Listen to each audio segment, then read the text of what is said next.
Buenas noches, hermanos. Espero que todos estén bien en sus hogares, que se estén cuidando. Para esta noche tenemos una reflexión acerca del capítulo 3 de Romanos, del 9 al 31. Pero antes que nada, quisiera pedirles que nos pongamos de acuerdo todos en oración. Señor Dios del universo, bendito Padre, bendito Dios de amor y de misericordia, Padre de toda consolación.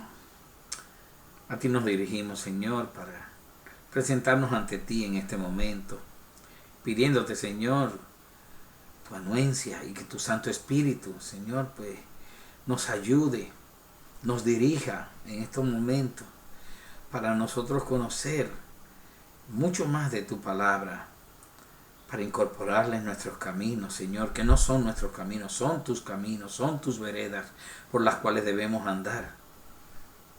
Ayúdanos, Padre, a que recibamos una instrucción correcta esta noche. Por eso te pido, Señor, la asistencia de tu Santo Espíritu. Ayúdanos, Padre, no tan solo a entenderlo, no tan solo a ponerlo por práctica, sino a enseñarlo a otros, Padre, este mensaje tan bello.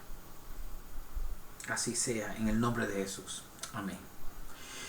Bueno, hay dos temas que son bien calientes, bien hermosos. Contemplan una enseñanza enorme en cada uno de ellos, pero vamos a ser claros.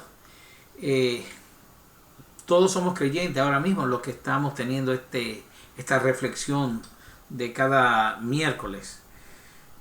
Más que nada es para ayudarnos a dilucidar mejor lo que aquí hay y, como dije en mi oración al Señor, que podamos aprender cómo llegar a otros y enseñarles este mensaje. Doy lectura al mismo. Romanos 3:9 dice: ¿qué pues? ¿Somos nosotros mejores que ellos? En ninguna manera. Pues ya hemos acusado a judíos y a gentiles, que todos están bajo pecado. Como está escrito, no hay justo ni aun uno.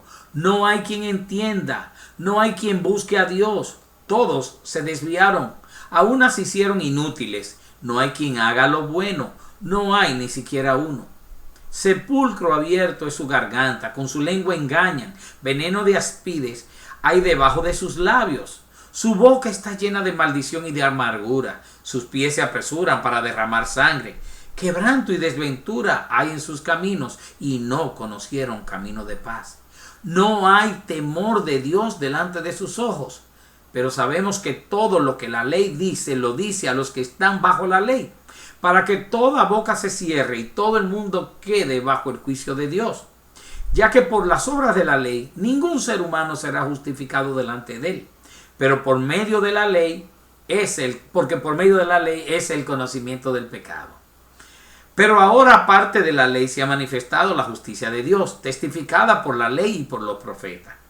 La justicia de Dios por medio de la fe en Jesucristo para todos los que creen en Él, porque no hay diferencia, por cuanto todos pecaron y están destituidos de la gloria de Dios, siendo justificados gratuitamente por su gracia mediante la redención que es en Cristo Jesús, a quien Dios puso como propiciación por medio de la fe en su sangre, para manifestar su justicia a causa de haber pasado por alto en su paciencia los pecados pasados, con la mira de manifestar en este tiempo su justicia, a fin de que Él sea el justo y el que justifica al que es de la fe de Jesús. ¿Dónde pues está la jactancia? Queda excluida. ¿Por cuál ley?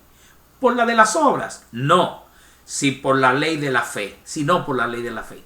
Concluimos pues que el hombre es justificado por fe sin las obras de la ley.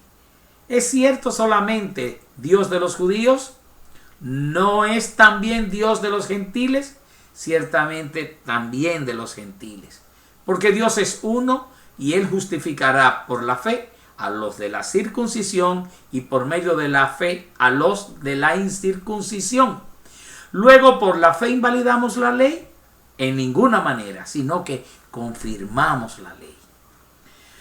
Como les dije, es una reflexión, un pequeño estudio entre un grupo de creyentes, no voy a ser muy abundante en datos ni explicaciones adyacentes al tema en cuestión, sino que quiero visualizarlo y exponerlo como dos argumentos esenciales. El primero, que fue el que leímos en los primeros 11 versículos, que dice que absolutamente nadie es justo y que no hay excepciones. Versos del 9 al 20. Y el segundo, que dice que Dios nos justifica por medio de la fe. Versos 21 al 31. Inicio el primero. Dice: no hay justo ni aún uno. Pablo, luego de colocar en igualdad, que ya lo venía desde el anterior capítulo, frente al pecado, tanto a gentiles como a judíos, indicando que todos están bajo su dominio, bajo el dominio del pecado, por la atracción que el hombre en su naturaleza caída siente hacia él mismo.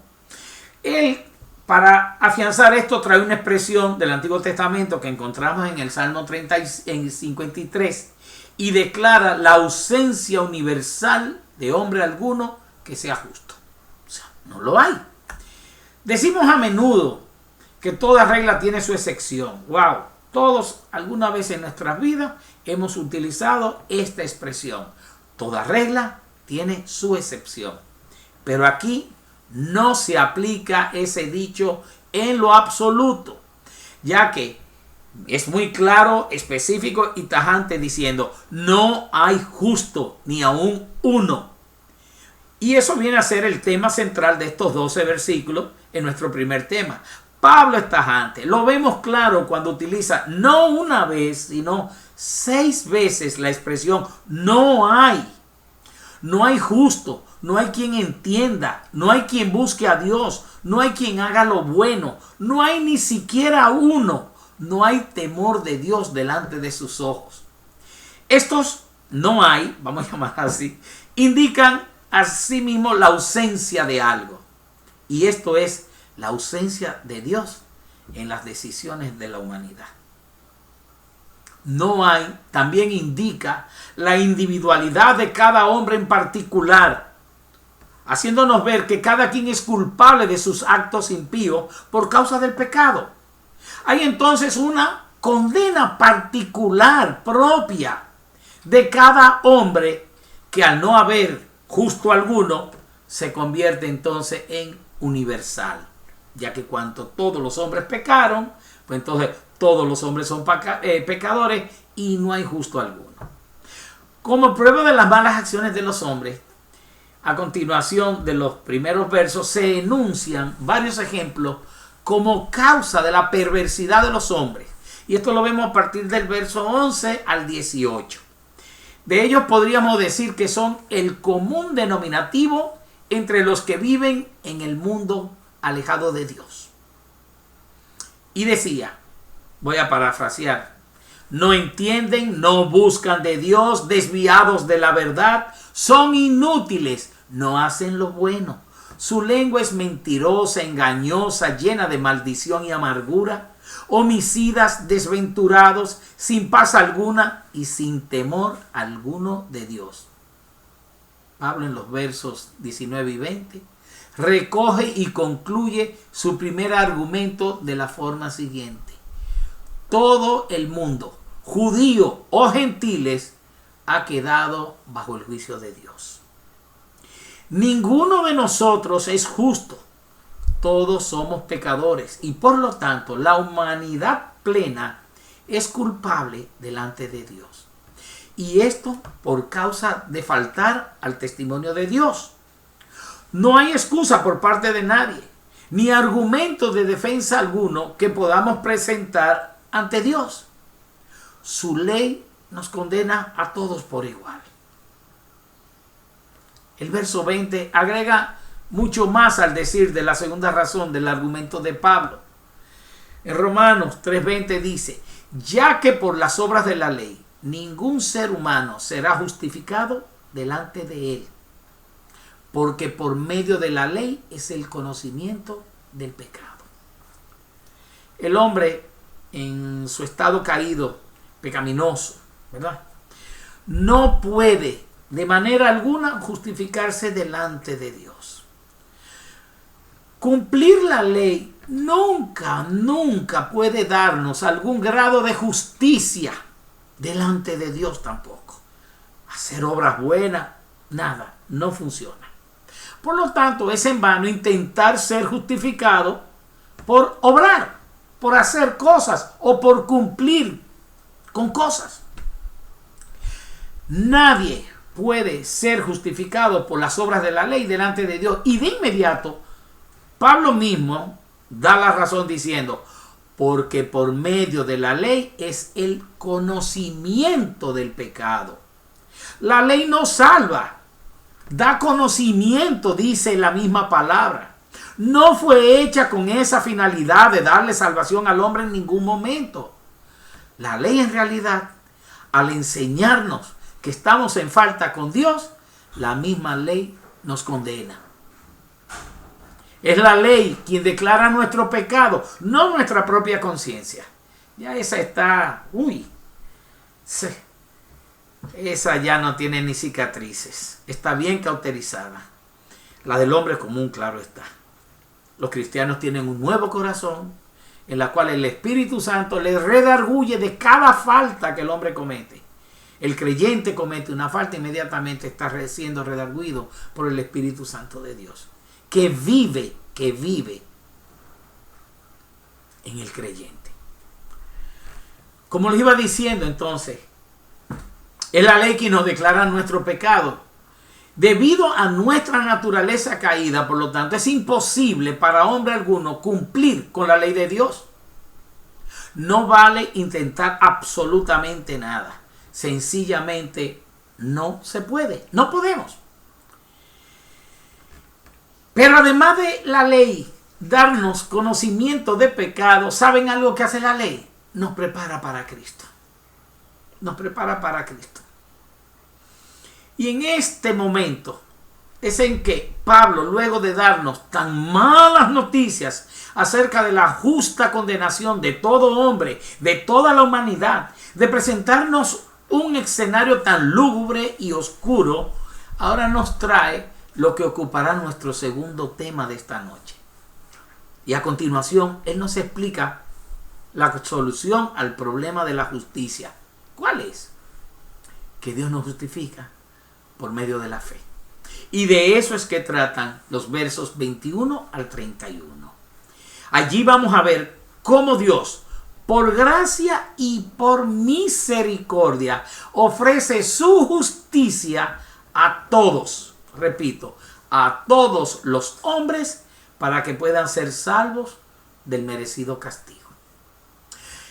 Y voy a aprovechar el momento, ya que utilicé estas tres palabras, gracia, misericordia y juicio, para definirlas rápidamente y se den cuenta la relación que tiene una y la otra. La palabra gracia significa un favor inmerecido. En este caso es recibir lo que no mereces. La palabra justicia, que significa entonces recibir lo que mereces. En este caso era juicio y condena. Y la palabra misericordia significa no recibir lo que mereces, que sería en este caso el castigo. Repito, gracia, recibir lo que no mereces. Justicia, recibir lo que mereces. Y misericordia, no recibir lo que mereces. En la primera parte concluimos que la ley no salva, ya que no había sido hecha para eso. Y ahora se nos está presentando una gran noticia. Dios nos presenta la única forma en que podemos ser justificados y alcanzar salvación. No por obras, no por la ley, sino por los méritos de Cristo. Por lo cual no hay jactancia alguna. Dice Romanos 3:21. Pero ahora, como diciendo que a partir de este instante, dice, pero ahora, aparte de la ley, que fue manifestada, claro está, dice, se ha manifestado la justicia de Dios testificada por la ley y por los profetas. La justicia de Dios desde un principio, desde Génesis mismo, se había manifestado. La figura de Jesucristo desde ese instante mismo en que el hombre cayó y pecó. El plan de Dios que se había dado a conocer desde el inicio mismo de la humanidad en las escrituras, como nos dice, por medio de los profetas, y la ley misma, abarca a todos los hombres por igual, tanto judíos como gentiles. Por cuanto, como dice la palabra, todos pecaron y están destituidos de la gloria de Dios. Yo diría, todos por igual están condenados por causa del pecado.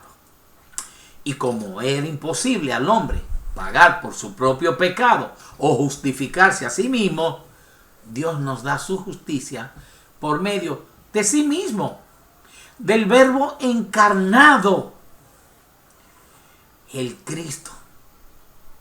Y nos dice Pablo en el verso 22, la justicia de Dios por medio de la fe en Jesucristo para todos, declaro, para todos los que creen en Él, porque no hay diferencia. El Señor no hace acepción de personas. La misericordia de Dios ha sido para toda la humanidad. Eso es lo cierto. La justicia de Dios que Él está ofreciendo es por fe, sin el requerimiento de obras. Y nos justifica, esto es lo increíble, de forma gratuita, por su gracia, como dijimos ahorita, por medio del pago, por medio de la redención de nuestra deuda y de nuestros pecados efectuados por Cristo Jesús, como nos dice el verso 23. Y es gratuita y por gracia, no porque carezca de valor, porque es que no hay precio para la sangre de nuestro Señor. No, es gratuita, es por la imposibilidad por parte del hombre para obtenerla por otros medios que no fuera la fe en Jesucristo.